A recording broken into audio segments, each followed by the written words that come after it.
Hi, my name's Kim, if you're new here. If not, welcome.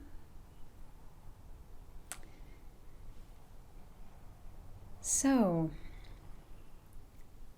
the topic of today is emptiness. This emptiness is going to be filled with somethingness, and this somethingness is going to be there for you, for the mind, for the heart, for now, so that you can get back to emptiness. When you read the title of this, when you hear the word emptiness, you might feel as though it's something like depression, like sadness, like pain or suffering. You should feel empty. For some of you, it may be more neutral than that. It may be more like boredom, more like passivity. And for some of you, it will be probably the closest thing to enlightenment that you know. One of the things that I've learned about enlightenment, though, is that it is the beginning and ending of enlightenment. Enlightenment is the beginning and ending of enlightenment. There's no enlightenment that we're getting to. There's no place that we're going. There's no person to become. There's nothing to change. There's nothing to get better at. Not really. Of course, society speaks differently. But today, here, in this space, contemplate these notions without the societal programming or suggestions coming in, because you can go straight back to that afterwards. But the goal with this is that you can actually come to more of the truth. More of your truth, more of the truth, because there's no you that is separate from the truth. There's just a bunch of illusions and walls that separate you from the truth. So let's talk about emptiness. You might be thinking or saying to me, well, Kim, how can I be empty? It's a good question. I mean, you're not empty, right? You're very much full. I would hazard a guess that you're mostly full of thoughts. You may even be full of food. You may be full of emotion. But even within that fullness, you can be empty. And it sounds like a paradox, because really the great mystery of life is a paradox. That's the cosmic joke. There's a part of your mind, and just a part of it, by the way, a part of your identity, especially identity in itself. Anytime we identify fully with our story, with our past, with our future, mainly the past. But anytime we identify with something that is outside of what is here and now in the physical, we grab more things for ourselves to hold on to. And you can see why so many people would do that, because they want to have something to hold on to. Emptiness, when you don't know what it is, doesn't necessarily feel very good. But what if I was to tell you that emptiness is actually what can lead to your full freedom and liberation? Emptiness is actually what true enlightenment is. And it's already with you, here, right now. You might have your mind in a space of wanting to question everything, and that's normal. That's what's arising. You don't need to change anything specifically, because the thoughts that come into your mind, they're not yours per se. They're not being controlled by you. There is a you that is part of allness and nothingness all at the same time. We are what we have been seeking. We are everything. We are the source creator expressing itself through each and every single thing that you can see right now around you. In this whole entire universe and beyond. The emptiness is not something to grasp at. It's not a belief. It's not an action.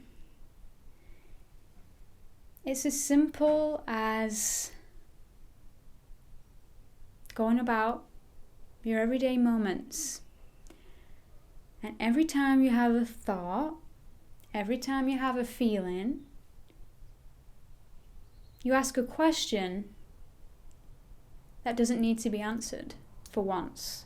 Something that does not need to be answered, but the question in of itself is what pops the thought, the emotion, the experience, and allows for the illusion to clear itself and show what it really is. Exactly what you see here. There's no more stories. There's no more mind games. There's no more psychic battles, so to speak. All there is, when you ask this question, is presence. No me or mind or person, but presence, because you are beyond this body. However, this is what's here with you right now. This is the truth. This thing is the truth as well. But we don't understand what this is fully. You know, scientists will try to come up with things, biologists will try to come up with things, and they're all just beliefs, stories for the mind to grasp onto and to know where it's at.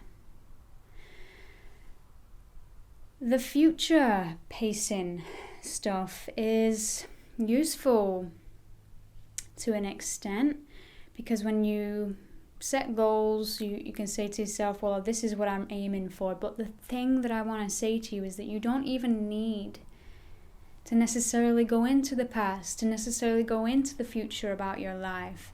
Everything that's going to happen will happen. And there's nothing you can do about it. Now, you might think that you've made certain choices that have aligned you with certain circumstances, but really, that's just another thought, that's just another belief. You don't know that, because you can't know that, because it's beyond the human mind. The only thing that you can do is intuitively know that from the heart, feel that from the heart. That's the only thing we can do. That's the only place we can really truly rest, in my opinion. And the my is the we, and the we is the all. So when you rid yourself, or not, by the way, whatever's arising for you is the Creator expressing itself through you and me and all of it. There's nothing to gain here. Nothing to buy, nothing to sell, nothing to know. You know it already. In here.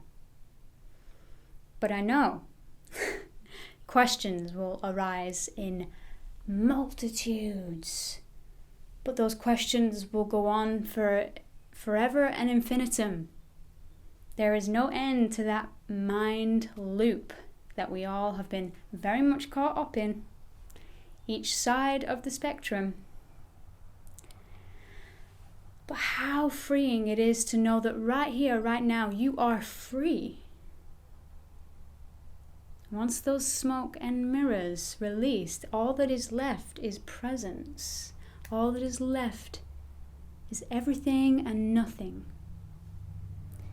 There is no God outside of you. There is no angel outside of you. You, us, it, we're it.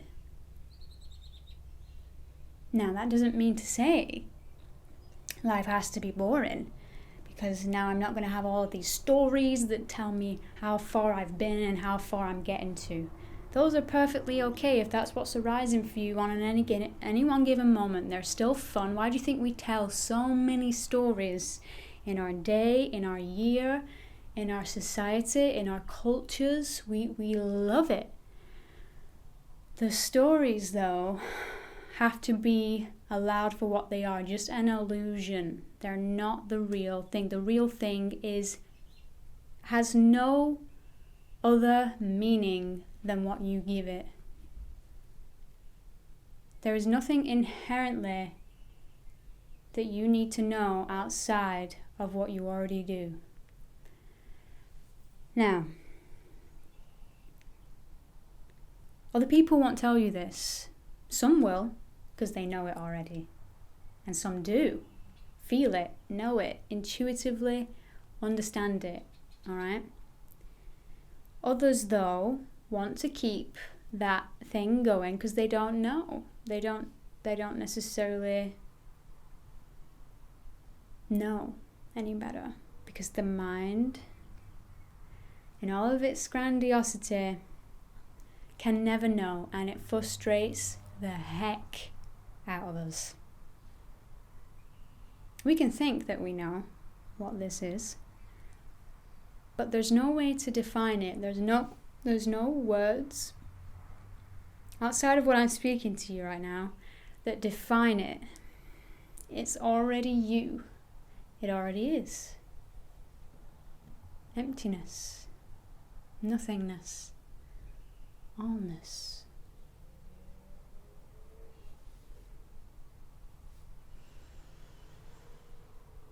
What is arising? Ask yourself that question and allow it to sink in. What is arising? You'll notice so many things arising, and that is the key, to notice. That's all. There is no place to get to.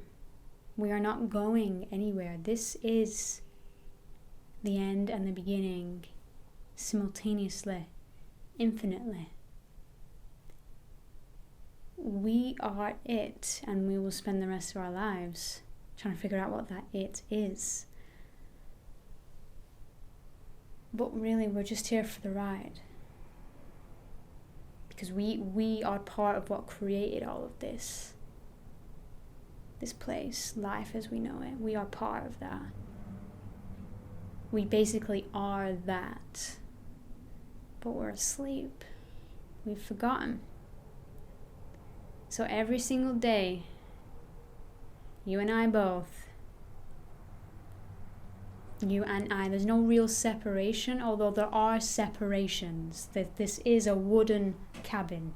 This is a camera. This is a body. There is separation, physical separation. Energetically, though, none.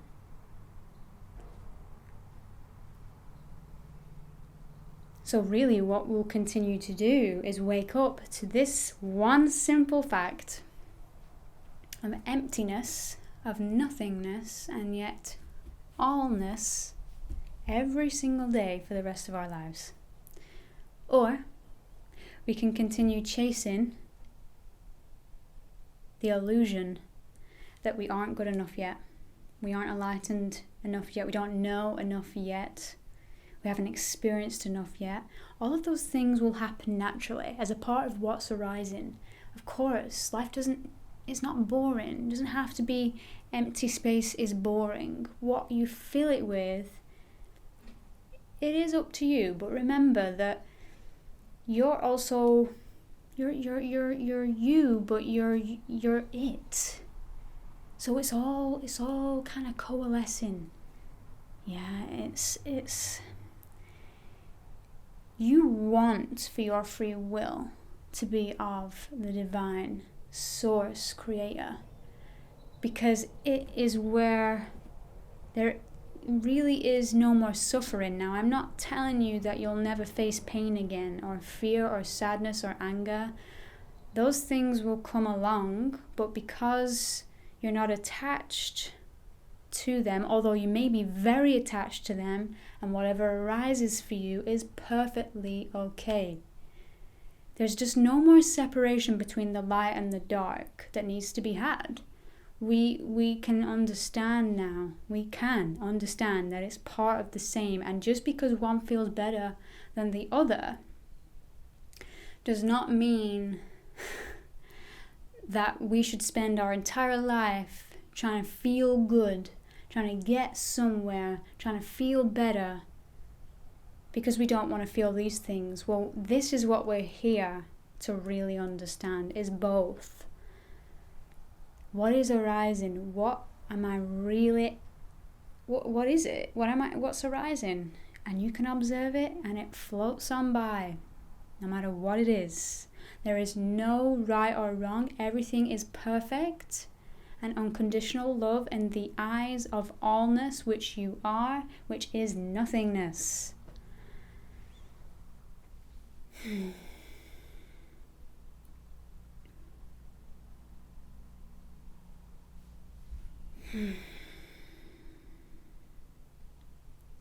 Doesn't it feel great? There's nowhere to get to. Doesn't it end that constant, mindless going of things? You're still going to do stuff. You're still going to experience things. You're still going to have all kinds of new things happen for you. That is the mystery of this magical life that we are. But do you need the story anymore? Do you need to feel the anxiety anymore? That's the question. That's the question, because when you ask what it is, you're all of it.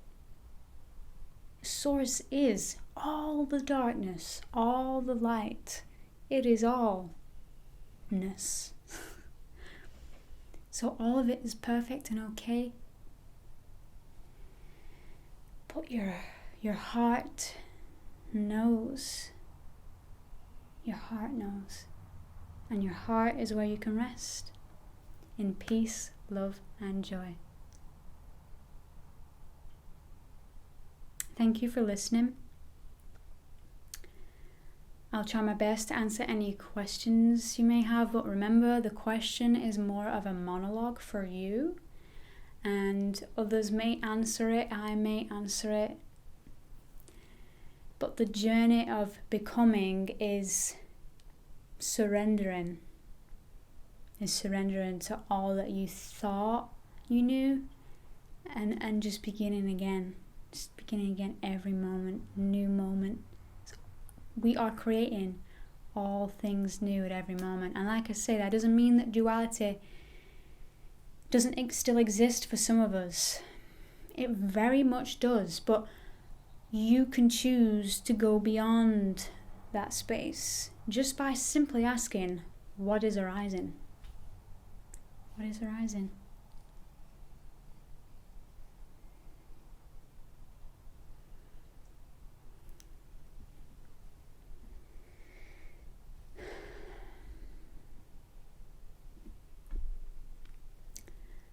I actually would like to thank Anna Brown, whose YouTube videos led me to this wisdom, and my whole entire life, and all of the angels, the people that were part of this journey up until now. You know who you are.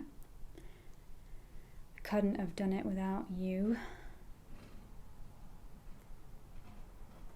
I feel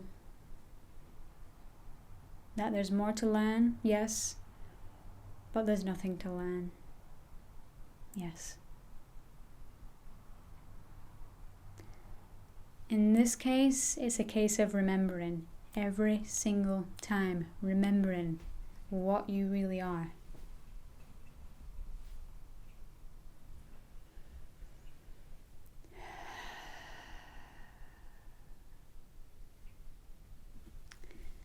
Goodbye, my friends. Until next time.